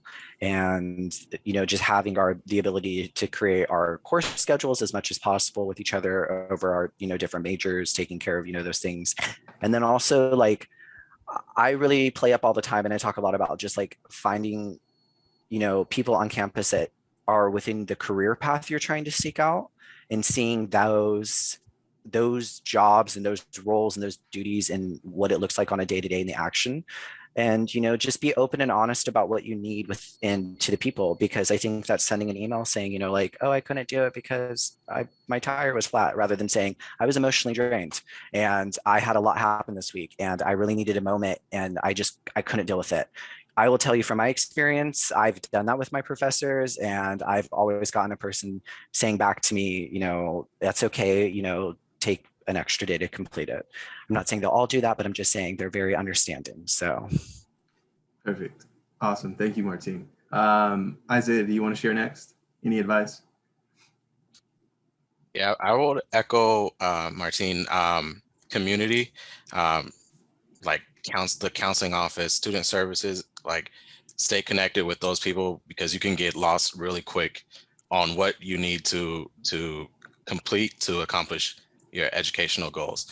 So stay in touch with a counselor, if it's through email or coming into the counseling office. Well, right now it's like ESARs, but once we go back into campus, going in to see a counselor face to face, even face to face, like clears up a lot of confusion that you might have with your classes, or if you just need someone to talk to, like they're like a community, like the career student services is like community to like push you to keep going. For sure. No, that's very true. No, we do want to make sure all of our students are in the right place and are headed to the right place, or to their destination. Thanks for sharing, Isaiah. Wednesday, if you'd like to go, and then Brooklyn, if you want to finish us off, we'll conclude after you. Yeah, I'm also in the same thing of getting connected, to be a part of a group, a community that will propel you toward your goals. I came into college being very shy and just going to do my own thing, just go to class and come back, and that was it, right? But once I started getting involved to programs, clubs, I noticed a difference, and it was for the better. So even if it was also hard for me to accept help or to seek help, and that was a learning process for me as well. And I've seen the results of doing that. So I also recommend to accept the help that's available to you. And if there doesn't seem to be any, you will find that oftentimes if you build the courage to ask someone, something can be done about it. So yeah, those are my my tips. Absolutely. Thank you. My advice is to always push forward. To me, there's no excuse to not reach your ambitions. You just have to work for it and work hard. It's not going to be given to you. For me, after a few accounting classes, I was like, no way, this isn't for me. This is ridiculously hard, literally a second language. But then there was this one professor at Cuyamaca who completely like touched my heart and inspired me to be where I'm at right now. I now know that second language in tax, and I am still learning, but if I never came across this professor, I would not be pursuing my life in the corporate tax world, but I love it. And I hope you come across a professor or an individual to trigger inspiration in whatever it may be. It will get hard. There will be those long nights, all-nighters. I was up all night most nights because I had to take care of 2 babies, but I still had to study and stay ahead of the game. I still had to work, but I made it work, and I think so can you. So one more thing that I can strongly encourage and recommend is to take advantage of internships. You are going to want to have experience on your belt prior to graduating, especially if you're going for your bachelor's or master's in the future. Most people say, oh, I have this degree, but I don't know what to do with it because no one will hire me because I don't have experience. Well, trust me, there are plenty of businesses who want to hire a student intern and train them the way that they want to train them, but you have to apply yourself. So yeah, take advantage of career fairs, workshops, internships, and any opportunity that you could get a hold of that will only better yourself so that you're prepared following graduation. Perfect. That was terrific. Thank you, Brooklyn. I just want to thank you all. That was awesome. I feel like we picked the perfect panelists. So thank you all so much for sharing. Again, I really can't thank you all enough for being here. It's incredible just hearing where you all come from and just how different everyone's story sort of is. And it really sort of boils down to one thing, at least that I took away from it. It's really finding that community that's right for you.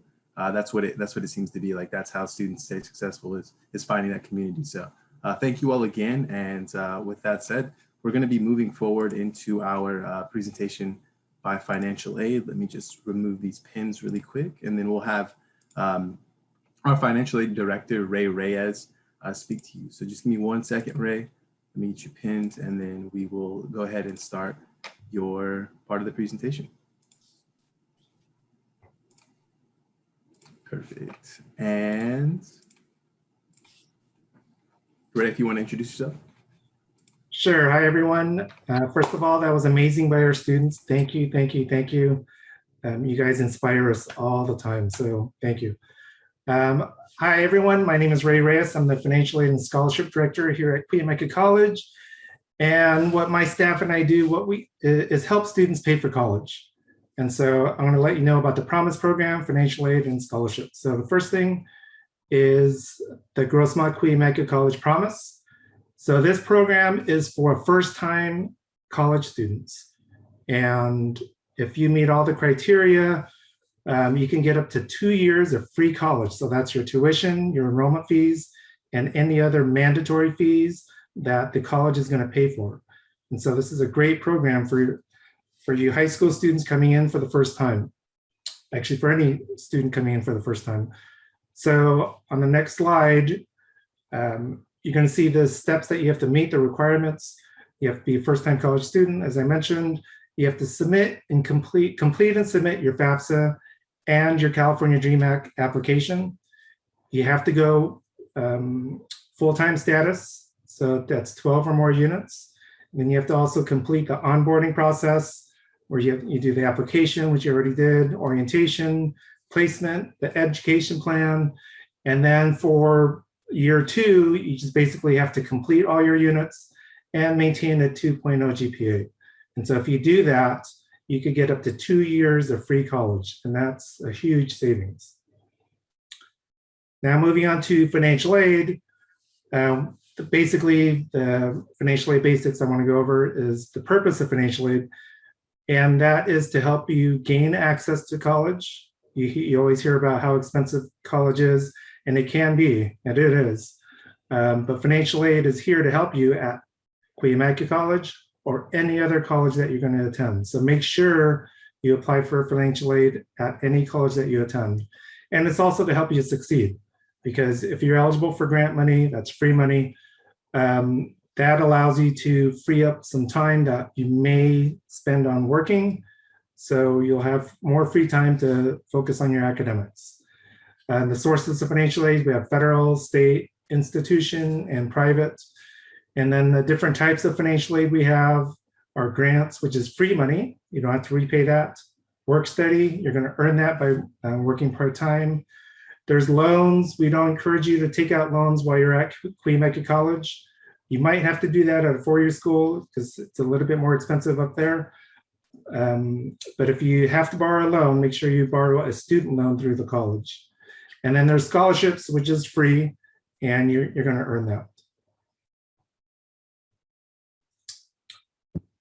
For financial aid, how do you apply? You're going to fill out your FAFSA, and that's the free application for federal student aid, or you also fill out the California Dream Act application. And so those are the two websites for those applications. October 1st is the first day you can submit your FAFSA every year, so you're going to apply for financial aid every year. And you could also use their mobile app to apply, which is a lot easier actually doing it on your phone. So it's a great thing, tool that they provide now. And then you're also going to create your FSA ID. So you need to create that for yourself and for your parents if you're a dependent student. And so the financial aid cycle, as I mentioned, October 1st, that's the first day you can submit your FAFSA for the new year, for the upcoming year. So you guys are applying for the 21-22 academic year. October 1st, 2021, you can submit your FAFSA for the 22-23 year, okay? And then after you complete your FAFSA, you check your status on your web advisor, and it'll let you know if you have to turn in any documents. And if you do have to turn in documents, we have a new way to do that online. It's called Student Forms through Campus Logic. It's a much easier and safer and faster way to submit documents. So after you submit all your documents, then you're going to complete your file.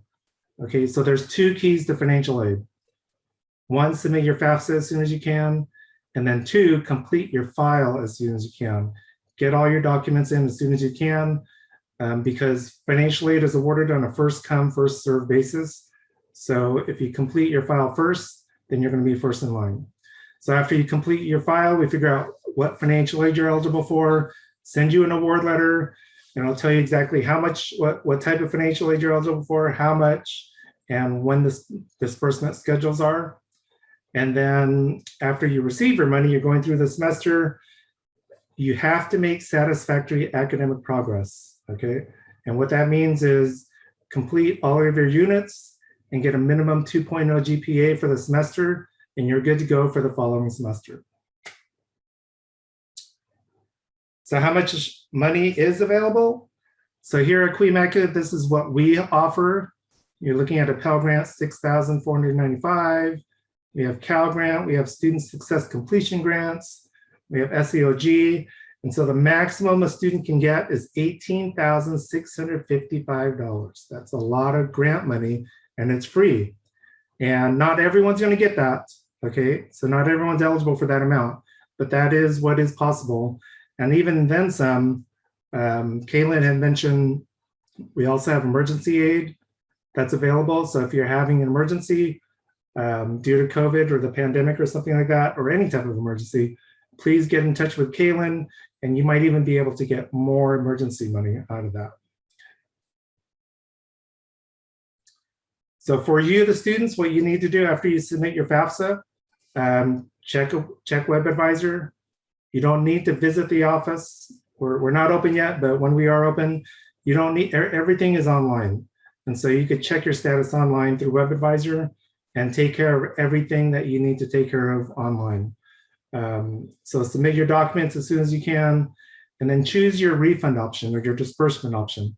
And we have this company called Bank Mobile that we go through. And so you could either sign up for a direct deposit, or you could sign up for a Bank Mobile checking account. If you do one of those two, you're going to get your money in 1 to 3 days after we disperse the money.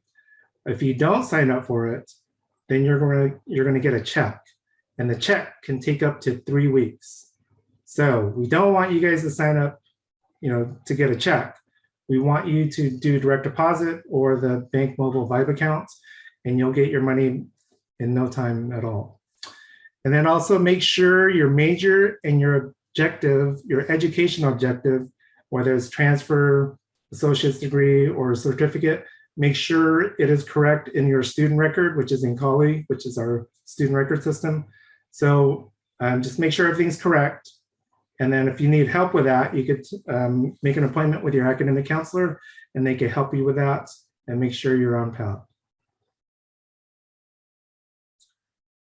So next topic is scholarships. So the key word to scholarships is apply, apply, apply. Make sure you apply for scholarships. As a high school student, you should be able to talk to your counselor about scholarships. They should have some links for you to get in touch with and apply for scholarships if you haven't already. Here at Cuyamaca College, we have a scholarship office, and we have a scholarship webpage that you could get the scholarship application, fill that out for next semester. And what you can do is talk to Ernie Williams. He's our scholarship specialist at Cuyamaca College. Call him, send him an email, and he'll make an appointment with you to go over scholarship information, how to apply, and he'll take care of you there. And to contact us, we have that website for our main Cuyamaca Financial Aid website. That's our main department email website. And and the information is going to be provided, for you. I'll add some more context for scholarships as well. But I just want to thank you for choosing Cuyamaca College and wishing you good luck and success. And as my shirt says, we really do love our students and we will do our best to take care of you. All right, take care and good luck. Thank you so much, Ray. Okay, lastly, we have 2 more speakers. First, I'm going to introduce Ari Amadian from our Admissions and Records Office. She's going to speak to you about our student portal, Web Advisor, and how to register. Hi, everybody. I'm Ari Amadian. As Jessica mentioned, I am a specialist in admissions and records. So I'm predominantly just going to sort of give you a very, large overview of our Web Advisor system for some of you who haven't really played around in there yet. Just give you some very brief information about registration, and then just a tiny, tiny glimpse of what admissions and records does for those of you who might need some to follow up with us at some point in the future, which I'm sure probably everybody will. Okay, Kevin. So Web Advisor, for those of you who haven't had a chance to log in yet, or maybe just haven't really gotten to explore, this is going to be your online student portal for both Cuyamaca and Grossmont. So regardless of if you're taking classes at both colleges, you'll have one centralized portal, and you can access it up at the top top right of the screen on our homepage. So as a new student, most of you or all of you should have already applied. You should have received a welcome email from us after you completed the application. And that should have included your login, your unique login information. If you didn't get that email for some reason, or you're having any trouble logging in, we'll talk about that a little bit later in my presentation, but you can certainly reach out to Admissions and Records and we'll make sure to get you logged in. So usernames for you will always be your first name, period, last name, all lowercase. However, there are cases where students have very common names. And in cases where your first and last name is very common and we have multiple students with the same name, we differentiate students with some numbers at the end of the last name. So it's not always, I don't want to say blanket, it's always your first name, period, last name, but in most cases it is.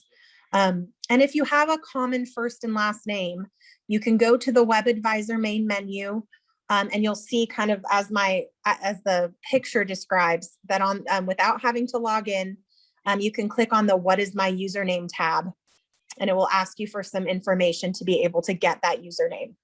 Again, if you have any questions at any time, or you're having a hard time accessing that, you can reach out to Admissions and Records. I'll give you our contact information at the end and we'll get you in.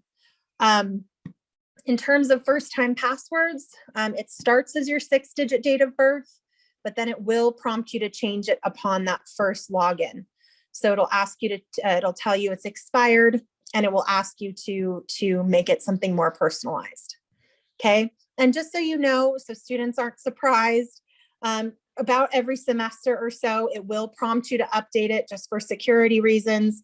So eventually you'll try to log in, and it will tell you that it's expired. So it will have you pretty regularly update your password. Okay, Kevin?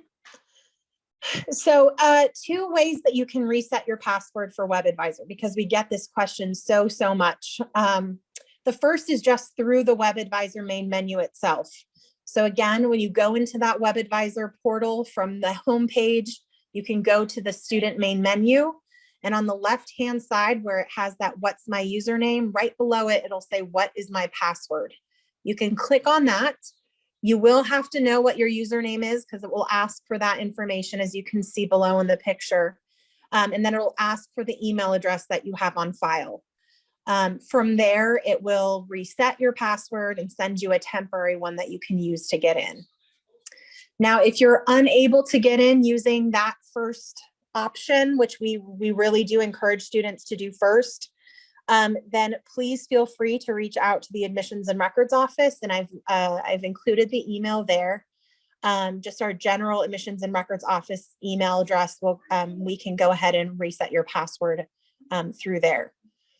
Okay, we do want to make sure though, just as a side note, that you do have a correct email address on file. So sometimes students will go in to reset their password and they'll see that they have an incorrect email address. So we want to make sure that you're continuously keeping us updated if you change your contact information at all. Okay, so that's super important. If you change your email, particularly because that's how the college tends to get a hold of you predominantly, that you make sure you update that with our office. So I'm not going to go into, oh, okay. So sorry, Kevin, thank you. So this is the Web Advisor menu navigation screen. So this is what you'll see.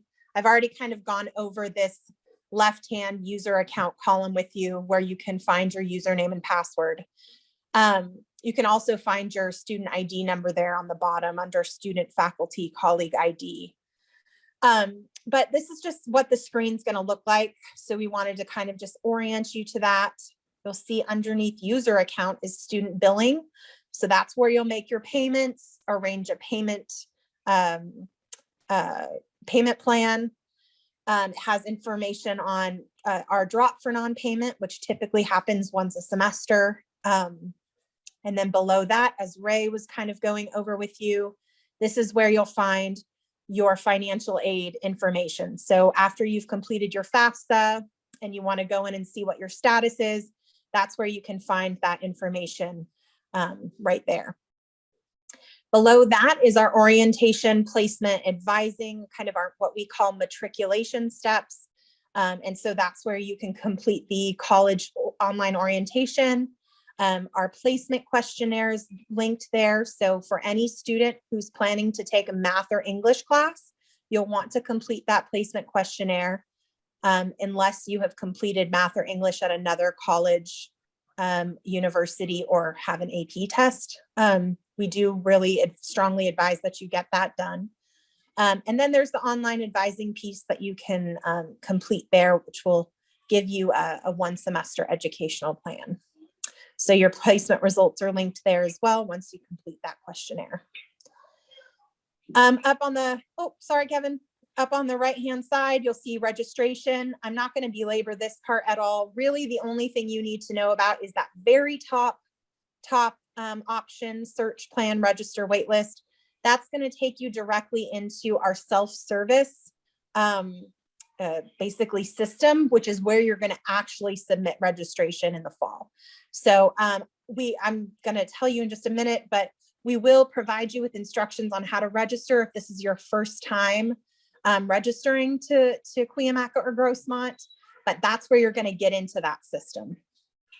Okay, thank you. And then, so this is kind of the handout that you'll be provided, the step-by-step guide. So Kevin, you can kind of just go through that very slowly, but it'll go by and tell you exactly where you need to click and where what you need to do to be able to select the classes that you want and register for them. Next slide. So still just more step-by-step guidance on how to do that. Next slide. Okay, one more. Okay, so yeah, that just goes through everything. There's also going to be a little bit of information on how to drop classes. So you can definitely go in and it'll tell you how to do that as well. One thing just to know from an admissions and records perspective is it's very, very important. If you don't remember much of what I say today, hopefully you'll remember that as a student, once you register for classes, it's very important that you know the deadline dates for the classes that you're enrolled in. So every class has, you know, the last day you can add, the last day you can drop with a refund, the last day you can drop, you know, period. And so the last day you can apply for pass, no pass for the class. So get very acquainted with the deadline dates for the classes you're enrolled in so that you know specifically when you need to drop. If for some reason something happens and you need to drop the class, it's good to know what those dates are. And you can find those on our website. Oftentimes instructors will sometimes put them on the syllabus as well. So it's just a FYI. Okay. So if you happen to be in a situation where a class is full at the time that you register for it and there's an active wait list, you can absolutely add the wait list. One of the things that we want to remind students is that it's always better if you have a feeling that you want to take a class. It's always preferential to add a wait list as opposed to trying to crash the class. So a lot of times students will wait, they're not really sure. We do recommend that you do that only because instructors are going to go off of the wait list before they take students that are coming in, you know, as a crasher is what we call it. So make sure that you get on the wait list. If you're on a wait list and students drop out of that class, students on the wait list automatically get pushed in. So it's an automatic process. If you are on a wait list and you get added into the class, you will receive an email from us letting you know that you've been added in. And if you're not added in before the class begins, then the process for waitlist is it's pretty simple. Just the first, right before or on the first day of class, you'll want to email the instructor of the course and see if you can get them to authorize an ad. And if they're willing to let you in the class, they will clear you. And then you'll be able to go into WebAdvisor and submit an ad like normal. So it's pretty self-explanatory. And again, you'll have all of those instructions, but you do have to get an ad authorization from the instructor to be able to add the class. Okay. So that's pretty much it. The only other thing I just wanted to really briefly mention, admissions and records does a load of different things, but some other things to just maybe be mindful of, reasons you might need to come into our office or I should say meet with us or contact us.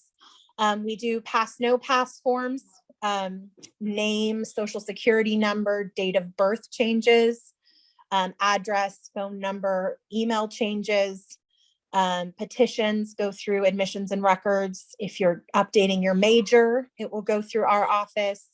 If you want to order official transcripts to be sent to other colleges or universities, or if you have transcripts from other colleges or universities that you want evaluated, you would send them into admissions and records. So we do a lot of stuff, but you can see right here on the screen is our website. So feel free to take a look at our admissions and records page. Sorry about that. And then our general admissions and records email is below for you as well. And then I've linked to, and again, you'll get this PowerPoint, but I had mentioned earlier, it's really important to know the deadline dates for classes. I've linked to the class schedule so you can get those deadline dates at any time. Thank you so much. Perfect. Thank you, Ari. Actually, next, we're actually going to have we're going to be having our Counseling and Assessment Center Supervisor, Brianna Cuellar, talk to you a little bit about navigating Cuyamaca virtually. So as you become a new student, some of the things you can expect from your instructors and where to find certain things. So Brianna, if you want to go ahead. Thank you, Kevin. I'm just going to share my screen real quick. So we are going to talk about just how to navigate the college virtually. So as you guys know, we have been closed for about 1.5 years or close to 1.5 years now. And all of our services have been moved to a remote environment, meaning that we're still able to do a lot of our normal procedures that we would do on campus, but now we do them virtually. And I know you've heard a lot of those different types of services today throughout the presentation, but what I'm going to go over is more of the general overview on how you can access your classes, how you schedule appointments, how you can access your student email, things like that. So one of the big things to consider when you're going to be taking classes at Cuyamaca, whether that be in person or online in the coming fall, that a lot of our classes are utilizing what we call Canvas. Canvas is what is our student class area. So you can actually access that right at the top at cuyamaca.edu. Canvas, this link will take you over to how to get started with Canvas, what it is, if you have issues getting yourself logged in, and then a little tutorial on how you can get into it. So when you click on this link right here that says go to Canvas, it'll take you to a new link. And this is me already logged in, but this is where all your classes will show up. This is how you're able to see like what's due in your calendar. You're able to also communicate with other students. In your classes, this is where you get alerts for your classes, where your Zoom link is going to be for your classes. So it's something to get used to. An important thing to note, though, is that when you do register for classes, it may take a while for you to actually get connected to your class in Canvas. So if you don't see a class show up right away, especially if you waitlisted for a class and you added the class that has already started, it will take about a day or two for it to show up on your Canvas portal. So don't be alarmed. As long as you're registered for the class and it shows in your web advisor, it will show up. There you'll find your syllabus, how to contact your instructor, and any homework assignments that you have due will all be there. The next thing to talk about is our technology center. So if you are having issues with your Canvas, the technology help desk is going to be the place where you need to go. The help desk is located right over here. So under technology center, under help desk, and they have a lot of good information on how to get in contact with them if you need help resetting your password. If you're having issues with your student email, this is the place to go. A big thing to note is that now, starting this semester, students are actually able to download Office 365 for personal use and student use. As long as you are a student, you're going to have access to Outlook, to Microsoft Word, to Excel, to PowerPoints, all the things that you need. You can access those services online. So it's like web-based. So if you have a Chromebook, you're able to access it just solely through a website. If you have a personal computer at home that isn't like a tablet, and it's just a regular standard computer working with Mac or Office or Microsoft systems, then you are able to download the programs to your computer. You can download them and then sign in with your student email. And then that's how you're going to be able to access those services. So there's a big link right here with the instructions on how to do that. So it'll show you the different ways on how to either access it online or be able to download the actual programs onto your computer. Obviously, you need a student email for that. So there's also instructions here on how to get access to your student email. So you just want to make sure that when you sign up and you get all the stuff ready for your classes, that you want to set up your student email account as well. A lot of good information gets sent over there. And like I said, it also opens the ability for you to be able to download Microsoft Office and anything that also has a student discount. Like if you haven't used a student discount for Amazon Prime, things like that. If you have that gccd.edu email, you'll be able to unlock a lot of discounts across the board, from Apple to Dell, all over the place. So just make sure you get your student email set up. Even if you have the emails forwarded to your own personal account, having access to that email address is going to open up a lot of doors for you. They can also help with issues with logging into Canvas, like I said earlier, and a lot of good information on how to get help. What things that may need to go to admissions and records, or that may need to go to Canvas directly, but they'll be able to help you out when you get there. Excuse me. So there's obviously a ton of other student support services that we mentioned throughout the program. And one of the ways to get there is just going to our regular homepage. The table up here is just going to be there across the website. So no matter where you are, you'll always have access to this heading here. Student support is where you can find out how to access all of the support services you heard about today. We have the Counseling Center, Career Center, Cuyamaca Cares, Tutoring, the Health and Wellness Center, and as we mentioned before, CalWorks, DSPS, Financial Aid, Admissions and Records. All of those are here available for you to click on. Like I said, under student support and any of the services that you may need. And I know that we mentioned scheduling appointments with other services like personal counseling, regular general counseling, the transfer center. Most of our student services use a system that's called eSARS. So you may hear eSARS or e-counseling, e-transfer. A lot of those things are appointment-based systems. So just to show you what that generally looks like, when you get to a place that looks like this to schedule an appointment, the main two things you're going to need is your birth date and your student ID number. The student ID number gets sent to you about 24 to 48 hours after your application has been processed. It gets sent over to your email with a bunch of other good information. So for this one, we're going to use a blank student ID. So it's just a temporary ID number. So this is not your ID number. And it is 7 digits. So you want to make sure that you enter in all 7 digits. That usually starts with a 0. And then your birth date is in the format of month, 2-digit month, 2-digit day, and a 4-digit year. And this is just to consent to the fact that you are going to be doing a video session or a phone session with a counselor, but they're just so much so that you know that this is what's going to happen. Oh, sorry about that. I already had that one open. So let me start from the beginning. And that's okay because it happens sometimes. So we're going to go over to the counseling center. For the counseling center here, we have our talk with the counselor area. And then for this purpose only, we're going to go down all the way to comprehensive services to schedule a 1-hour appointment. And there's a bunch of other services that are available there as well. This has just happened to be one that's across the board for all of our student services.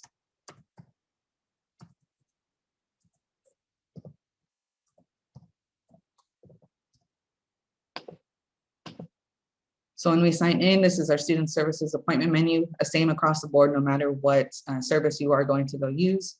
When you click on make an appointment, you're also able to, if you have an existing appointment, be able to view or cancel your appointment. So if you can't remember what day it was, or if you need to cancel it because something else happened, this is the place for you to go. When you want to make an appointment, no matter where you are, unless you have a very specific counselor you would like to see, it's always recommended that you select all.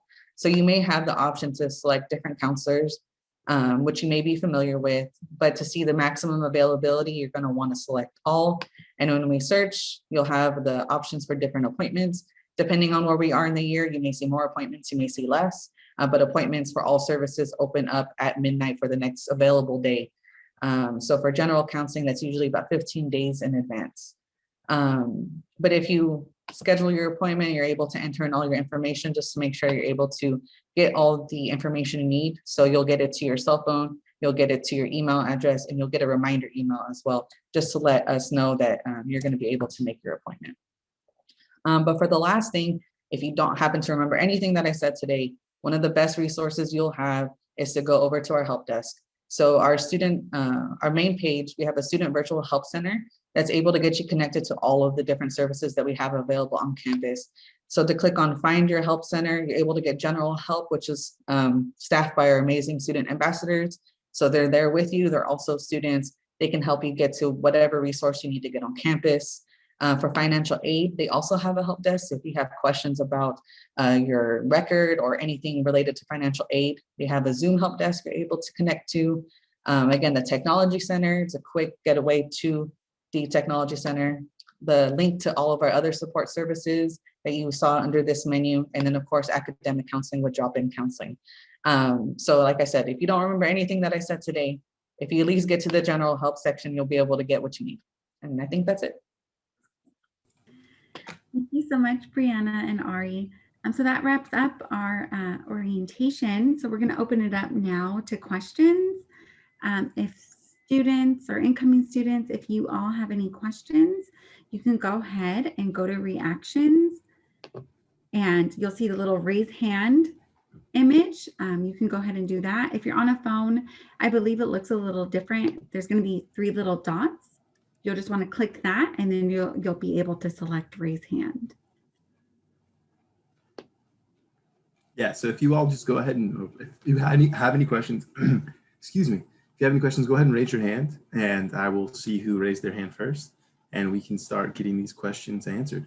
Or if you're not comfortable doing that, you can go ahead and type those questions into the chat. We'll leave this thing open for a few minutes here to see, just so you can find out where all that stuff is or find where the reactions link is, and then we'll go ahead and answer those. But again, throw those questions in the chat if you cannot find the reaction, and we'll answer them there too. And again, we will share this presentation with you all, and it has great resources. I'm also going to drop our department email address into the chat. If any questions come up and you want to email us, feel free to do so. So I don't see any questions coming in. Do you, Kevin? No, I don't see anyone raising their hands at the moment. Okay. If for whatever reason you're unable to raise your hand, throw those questions in the chat immediately and we'll try to get them answered. Oh, somebody did. Looks like Viola, let's see. There you go. How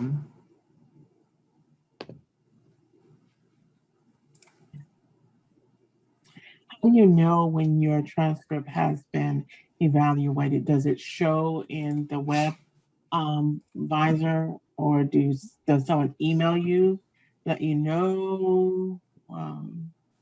Okay, great question. Thank you, Viola. Ari, are you still here? Are you able to answer the question about transcripts? Yeah, so that's a great question. So we are working on getting it to sync with your self-service web advisor account. So eventually you can see all that you've gotten credit for. But at the moment, you'll want to, I think in the chat, receive Emilio's email address. Did you see that in there? Yeah, I've Okay. been conversing with him. I think he's been helping me, but he didn't say, yeah, it's already done. And maybe I need to schedule with a counselor to find out what I get credit for, what I don't, or. Exactly. So he'll be able to tell you once the units have been posted and an evaluation is complete. But in terms of actually going through the evaluation and seeing, what you got credit for, like what classes equate to what at Cuyamaca, you'll definitely, and I can help take a look and see if the evaluation's done. And then once it is, you'll want to make an appointment with the counselor so that they can walk you through all of that. Okay. So I just wait on you guys to tell me when I can make the appointment with the counselor? Yep. So I'll actually work with you if you don't mind. I'll just send you a private message and I can get your contact information, and then I'll go ahead and check into that tomorrow and let you know. Thank you. Sure. Thank you so much, Ari and Viola. Great question. And I don't see anyone else with their hand raised. It looks like we just got one in the chat. It says, hello, I was wondering if I would count as a California resident because I have only been here for a year. And looks like his father's in the military, but he's graduating from a high school in California. I can actually answer that one. So there are a few different things that you have to consider when you are going to be coming over to a California community college. And one of those things is whether or not you are a California resident. However, residency should be also determined if you graduating high school in California. So you should be good there. But if you do have any questions, and if you are using your father's benefits, so you're going to be coming in as a dependent, or if you qualify for the CalVet fee waiver, you can always contact us at the Veterans Center, and then we can help you walk through that process. I'll enter in our email in the chat. So if you do have any questions, like we said earlier, the Veterans Center is also open to dependents of military parents. So we'll send that in the chat, and then you can connect with us, and then we can help you go through that process. I'm sorry, just one other thing, Dylan, also. If you've applied for admission to the college already and you received an email from us regarding, you should have received an email from us regarding your residency. So you would have known pretty quickly if you had been classified an out-of-state resident for tuition purposes. So again, Brianna can get you connected with some resources, but feel free to reach out to our residency specialist as well. And we can make sure that you know exactly what you need to do. Thank you. Thanks, Ari. Okay, and I don't see any other questions. So now I'm going to pass the mic on to our Vice President of Student Services, Dr. Jessica Robinson. Thank you. Thanks, Jessica. Thank you, Kevin. It's been so nice to be in this room and watch all of you. I do want to thank all of our amazing team, our faculty, and our student services team, and our students. That was really nice. I have to admit, I stopped everything that I was doing to listen to the student panel, and I couldn't believe the conversation. I'm so incredibly proud of our students. And I wanted to take a moment to welcome all of you, our new students. I couldn't be happier to be here tonight. I wouldn't want to be anywhere else than with all of you. I know it's a strange environment to start college virtually, but what I want to make sure that all of you know, what Ray's shirt says and what he so eloquently said is we do love our students. I hope that you feel the love and felt the love here today. I know it's been a long orientation, but we wanted to make sure that we hit every mark so you knew supported that you were. I've been so impressed watching every single email or chat that comes up, and then there's like an immediate response to it. And that's what it means to be a student at Cuyamaca College. It means that you are supported, and it means that you are cared for. I can't begin to tell you how awesome it is to work with these wonderful professionals who are here because they want to help you. And I say that not only as the Vice President of Student Services, but I say that as a Cuyamaca alum. I attended Cuyamaca College years ago, and it started my journey and my love for higher education. I'm not in my office right now. We're all virtually on the Cuyamaca lawn, but in my office, my AA degree from Cuyamaca hangs above my doctorate, it hangs above my master's, and it hangs above my my bachelor's, excuse me. And the reason that it does is because if I wouldn't have received my AA degree from Cuyamaca, none of the others would have ever happened. Nothing like that would have ever happened. My professional journey that I've been able to have that led me back here with all of you would not have happened. And so I vividly remember walking through the doors of Cuyamaca, my knees shaking, very, very scared. And I remember leaving with skinned up knees, bloody elbows, days. And that's how I hope all of you leave us. I hope we're here for the Band-Aids. We're here to catch you when you fall, and we're here to support you. And I really couldn't be more proud that you picked Cuyamaca College to start your journey. And whether you're here to earn an AA degree, whether you're here to earn a certificate, whether you're here because you are a lifelong learner, or whether you are here to transfer and go on to more education, this is the beginning of something really great. And we're so excited that your journey to higher education starts with us. And again, we couldn't be more proud to help you. And the one thing you need to know, I know Brianna mentioned, if the one thing that you remember, everything that we told you today, you're going to get the email. And a lot of these things you won't know you need them until you need them. So we make the promise to you that we'll be here when you need us each and every time, whether that's in person, face-to-face, or whether that's virtual. And so again, I just wanted to thank you, and I wanted to welcome you with open arms. We are so excited that you are here and part of the Cuyamaca College family. So thank you again, Jessica and Kevin. Wonderful job tonight. Thank you. And thank you, everyone. We hope to see you soon.